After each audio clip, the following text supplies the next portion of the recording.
with another video for you. And I know what you're thinking. Damn, horror gamer, you look good, bro. Nice button down, tie. Don't read too much into it, guys.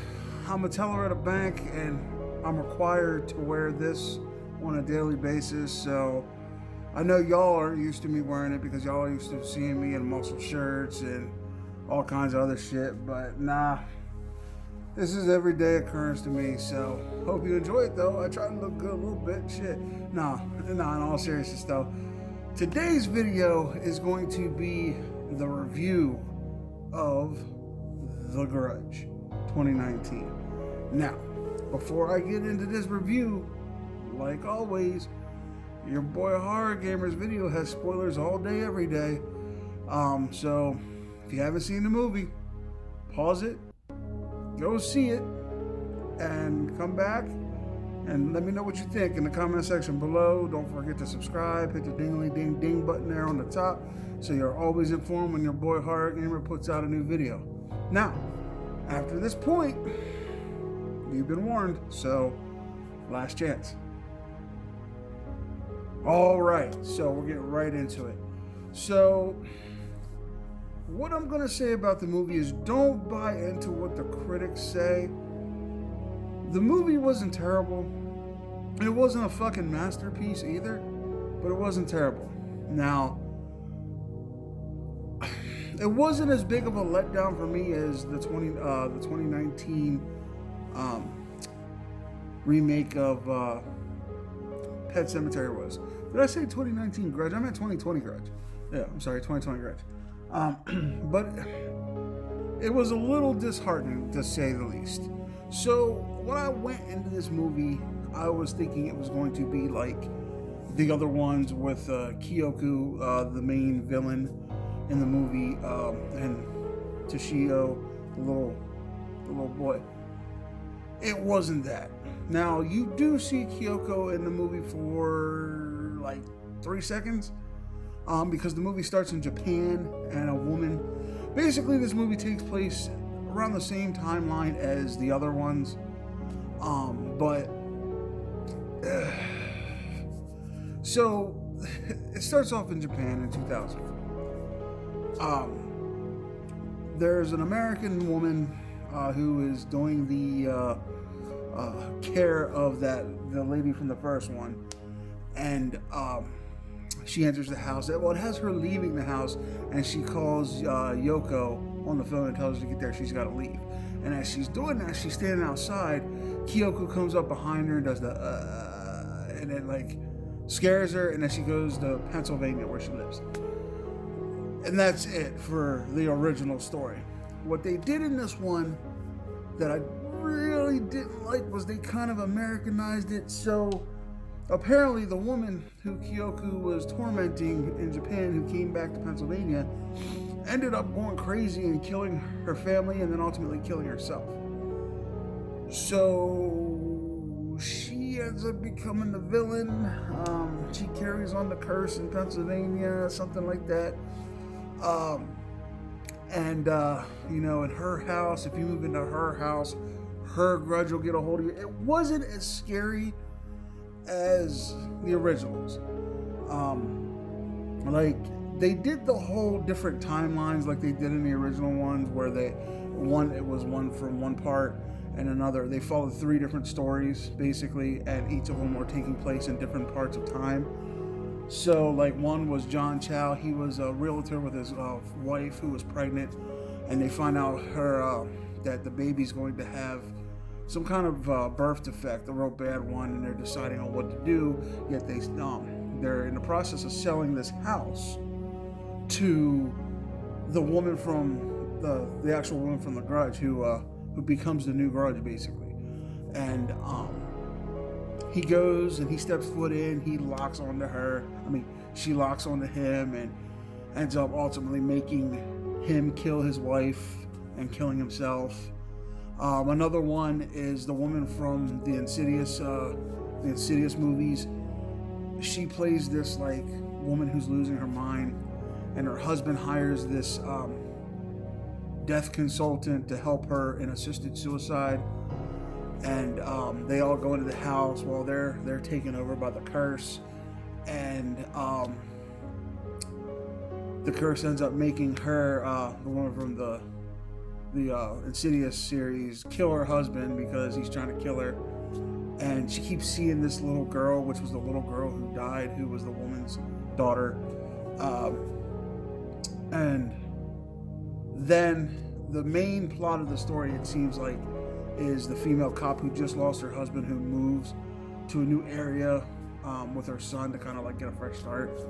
And she ends up meeting her new partner, and she ends up going into the house and sees the crazy woman there. And it's the way it is basically how I'm explaining it to you. It jumps around, and it's like the old ones did, but this one seemed to jump around a little more sporadically. Like, it tells you how she became this guy's partner because his old partner went insane because he went into the house, and he's being tortured by the curse. And it seems like in this one, the curse doesn't kill you more than it makes you go insane and kill yourself, because that seems to be the central plot of the story is everybody kills themselves. Like, the partner ends up gouging his own eyes out because he keeps seeing the girl. John Chow, whatever his name is, from H0rr0rgam3r, he ends up fucking killing his wife and himself. The old lady ends up diving off, taking a fucking header off of a staircase. Oh, that scene was pretty fucked up. Now, the movie, it had a lot of jump scares. It seemed like this one relied a lot on jump scares, unlike the original trilogy where it stuck with you. I don't know if it did for you, but for me, the original trilogy kind of stuck with me after I watched it, because of the creep factor and how creepy it was, and how the noise that she made, and how, and that's another thing too that I didn't get. It had the woman make the same fucking noise as the girl from as Kyoko, but the thing was, if you watch the original ones, the noise that Kyoko makes is the last noise she made as she was dying, because she ended up getting her neck broke. So she goes, because that's her trying to fight for air. Now in this one, when they show the scene of the woman freaking out, killing her family, she drowns her daughter. She hits her husband in the head, I believe, and then she slices her own throat. You wouldn't make that sound that Kyoko made if you sliced your throat. You'd make more like a gurgling sound, like in part 3 when the guy killed Kyoko's sister and he stabbed her in the back of the neck and it came out the front. And then when she became the curse, it was more of a gurgling sound. That's what kind of threw me off with it, because it just seemed like just because they called it the Grudge, they had her make that noise, and that was stupid. What I was hoping they were going to do was, I was hoping they were going to neither add on to Kyoko's story and make another situation with another group of people, or follow the story of part 3, and instead of Kyoko actually being the curse now, fucking her sister, the one who got killed in part 3. If you haven't seen part 3, watch it. That's one of my favorites. That's a good one too. But they Americanized it a little too much. Was it bad? No. Was it as bad as what the critics say? No. It wasn't a fucking masterpiece. I'll buy it, but not because it was a great movie.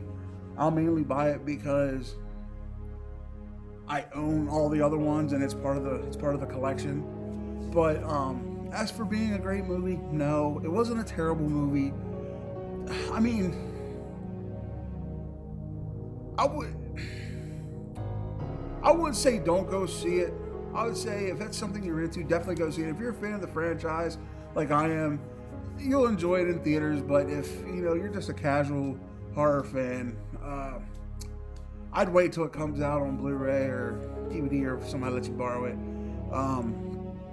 It wasn't a complete letdown. It was still a little letdown. Like I said, the part that got me the most was when they were making her make the noise, because there was no reason for her to make the noise.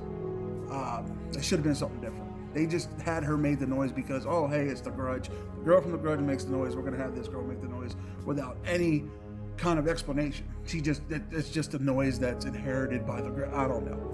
But all in all, it was an okay movie. Will I see it? I'll probably go watch it again because I went in with high hopes and it kind of let me down. So maybe I'll try to see it again now, knowing what I got, and see if it's a little different. But it's not as bad what the critics say. Don't listen to the critics. I mean, it's a fun watch. If you want a few jump scares, it got me one time. I ain't gonna lie. It made me jump one time, and that's when I wasn't ready, and I almost died on popcorn. But, other than that, it's highly reliant on jump scares. So just know that when you go into the movie, you're gonna get jump scared a lot. And the ending, I will say, the ending was fucking terrible. The ending is they think they burn down the house and they think that the curse is over, and it's a bright sunny day and the bus comes pulling in and she goes to give her son a hug, and she tells him she loves him and everything's gonna be okay. But while she's doing that, her son actually is in the background leaving for school saying bye mom, and then she's holding him, and then when she kind of veers away, it turns into the fucking little girl from the house and goes and then it fucking does a shot of the outside and it stays there for like 3 minutes and it's just quiet, and they're showing the credit scene. It's where they're showing the names of the people who made it, who was directed by stuff, and it just stayed there. So it makes you sit there and wait to see what's going to happen next, and then nothing happens, and then it goes to the regular credit screen. So that part was a little shitty. They kind of tricked us into staying at the end. They should have just ended it right there when she pulled away and it was the fucking girl. They should have just went to the black screen with the title screen instead of veering off outside the house, because it was literally nothing for 3 minutes. Just the camera pointed at the house and it's quiet.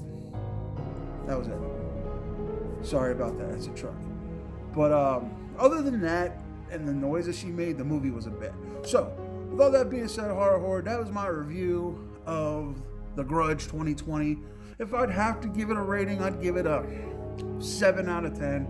Wasn't the best, it wasn't the worst. Check it out. Just don't go in with high hopes, especially if you're a fan of the originals, because you're not going to get the originals. You're going to get an Americanized version. So, all right, H0rr0rr, with all that being said, I love you guys. Look out for my playthroughs with the Walking Dead Definitive Collection. I got more videos coming up, and then I'm going to start on episode 2. Comic review for you is up. The Compendium of Walking Dead's Compendium 2. Definitely check that out if you haven't. And yeah, big things coming in 2020. Hope you guys enjoyed the review. Go out, see the movie. And yeah, until next time, H0rr0rr, this has been your boy H0rr0rgamer saying, as always, don't fear the darkness. Embrace it.